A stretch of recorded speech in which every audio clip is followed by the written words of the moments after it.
exactly like 2 weeks, people came to the street to demonstrate the same thing. The reason why these people, or maybe not, maybe the government, they're using the DCI to come and tackle people who use X or Twitter. If you post something there, they come to intimidate, they come to take you from home. They say that we're taking you to the police station. After reaching there, they kill the person whom they've come to arrest.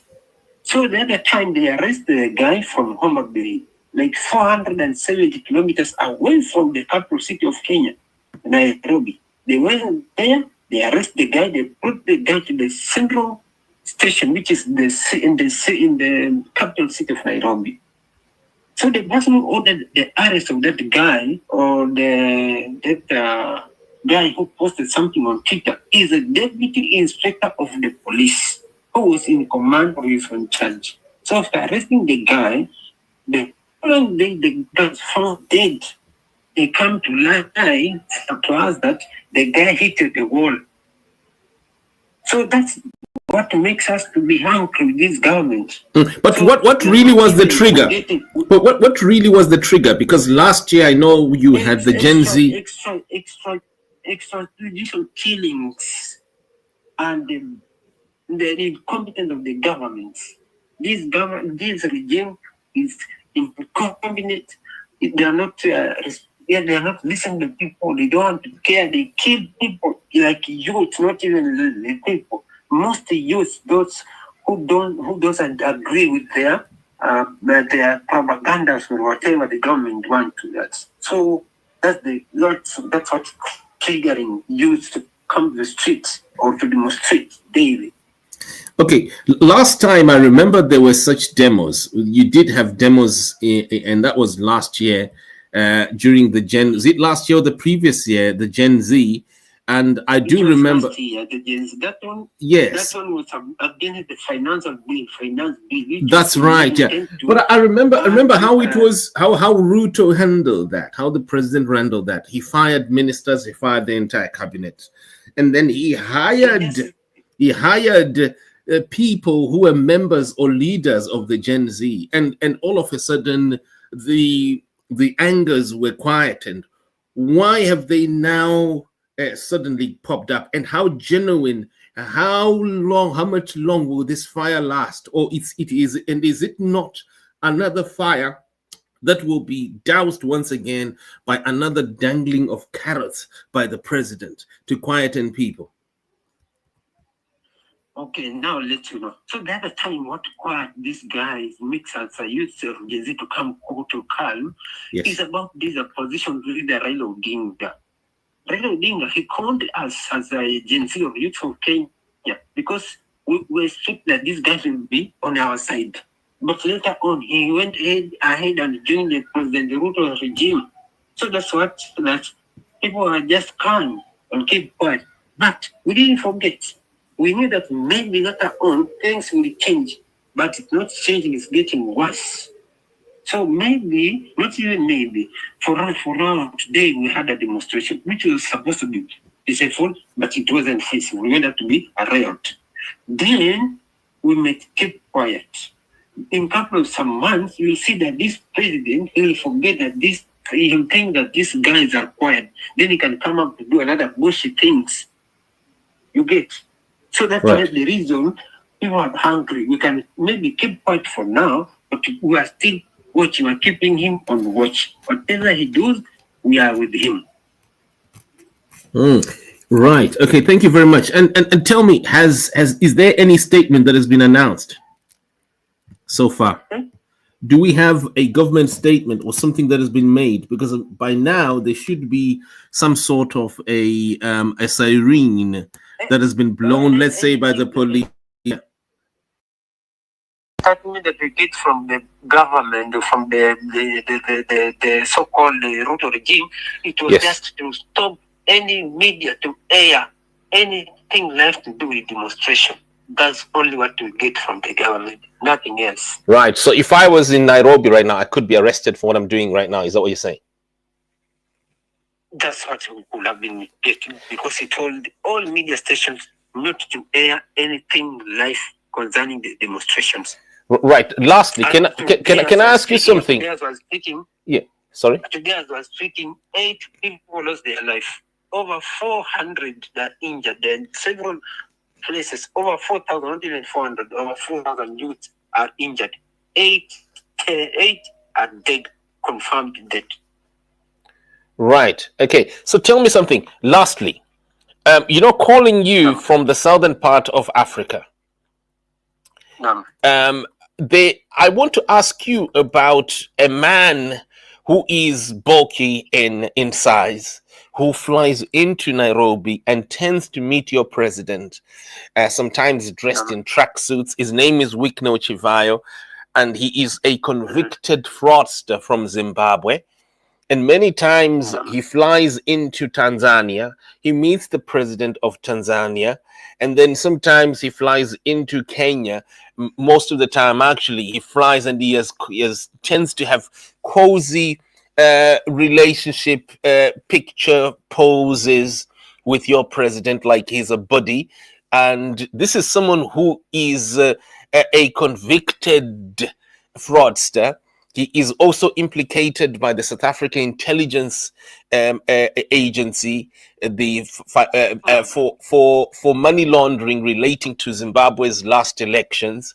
And to tell me something, what do you know? Do you know anything about this? I'm just curious, because if there are demonstrations of this nature happening, people from down here in the southern part of the hemisphere would like to understand how on earth it is that Kenyans could miss that their president is actually frequently meeting a convicted fraudster who is posing as a Father Christmas, as a philanthropist, dishing out cars and all sorts on social media. And yet he's a convicted fraudster. Is that any topic? Is that being talked about in Kenya? Or I'm preaching something that's totally over the head to you?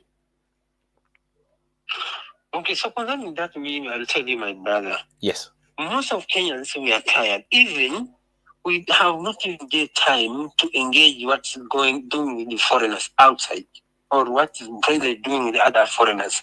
What's the key point? What we are just focusing in, it's how we can get the good leadership in the country. How these people, or maybe ministers, MPs, can work accordingly to what we told them to go there to represent us. But things to do with anything that Ruto knows that will put some pocket or to make his stomach to be larger, that's according to him. I know that will feel happy or will come for himself. But for us in Kenya, or Kenyans, Gen Z, we are not even interested in anything to do with other foreign countries, because like there's another activist who went to represent, not even to represent, just to witness how the court proceedings of the next neighboring Tanzania, how they do those sessions. Tanzanian authorities adopted, tortured the activists from Kenya. President Ruto didn't say anything. The Prime Minister, Deputy Prime Minister, who is in charge of things to do with the foreign affairs, he didn't say anything. So, meaning that they don't value us on things to do with other states. So let us deal ourselves with anything comes in Kenya that we know that will not benefit us. Then we'll go to demonstrate, we'll do whatever we do to stop. Right, and just as we end, tell me something about this barbed wire here. When I see this barbed wire, to me, I see it just as mere barbed wire that someone has just erected in a road, because people are blocking. That is a razor wire. That's a razor wire. That's right, yeah. And so that razor wire, why has it been put in the middle of a road? What is wrong with this road that someone would put razor wire on it? That not someone. That is government. The government. Oh, yeah. So what is the purpose of the razor wire being there? The purpose was not to occupy the state house, not to occupy the parliament. So how far is that from state house or parliament? How far is that from where the barbed wire is? Do you know the distance from there? Okay, the distance exactly is about 4 kilometers. Oh, 4 kilometers, right? So they're blocking people from getting to State House. Yes. So, right. Okay, thank you very much. Yes. And is it factual? Do you know Because if the message for today, the message was today, it was to occupy the State House. Because the other time we tell the message, occupy the parliament, then we did. So the key time for today was to occupy the State House. So they worked overnight to build the reservoir to main streets and to ensure that they put the GSU, special forces, to guard the area, those areas where there was a reservoir. I see a young person there, a young girl, literally jumping. The Okay, is that real or that it's yeah? It's real. It's real. That lady was coming from the other side, so the police was chasing the lady to route that reservoir, and she didn't have any alternative. They allowed to jump off the other side, which was safer because intention anybody was in the other side of that reservoir, he could be killed or tortured. Hey, but that's a young child there. That looks like a 14, 15-year-old. Well, you know what, sir? Thank you very much. You know, if there's any updates, please let us know. I think what the world would like to know right now is President Ruto okay? And I've tried to be phoning around because reports that are floating around suggest that he has left his property or has been evacuated from his property somewhere from where he is. No, he went. The president, he was attending some funerals in the coast region. Yes, which is far over 800 kilometers away from the capital city. Right. It was just in the rural area, just interior, far away from the city. Okay. Wow. So that is where he's still right now. He hasn't gone into Nairobi then. He's not in Nairobi. He's just there. Raila, which was opposition, he joined the government plus the president. They are calling that broad-based government, but that one is black-based government. So we don't have anything to do with this government. Let him finish his work and go home. We don't want even to run for the second term. That's it. We're tired, and that's enough for him. And when are elections, by the way? The election is in 2027 August. Wow. Yes, August 2027. You know what, sir? Thank you very much. Look forward to catching up soon. Much appreciated. No, thank you. Thank you so much. Yes, Abiosm says good afternoon to you. Is it good evening? I don't know what time it is where you are, or is it good morning? Whichever part of the world you are, you're just giving you, beaming to you, your bits and pieces of what's happening in Kenya, Nairobi, and we're just calling a few people on the ground, sources on the ground, to hear what they're seeing on the ground, and suggestions that there are upheavals relating to protests by youths and other people, and predominantly youth. Apparently, this is a youth-driven or Gen Z-driven demonstration against the establishment, the William Ruto presidency. We're going to be shutting now. Thank you.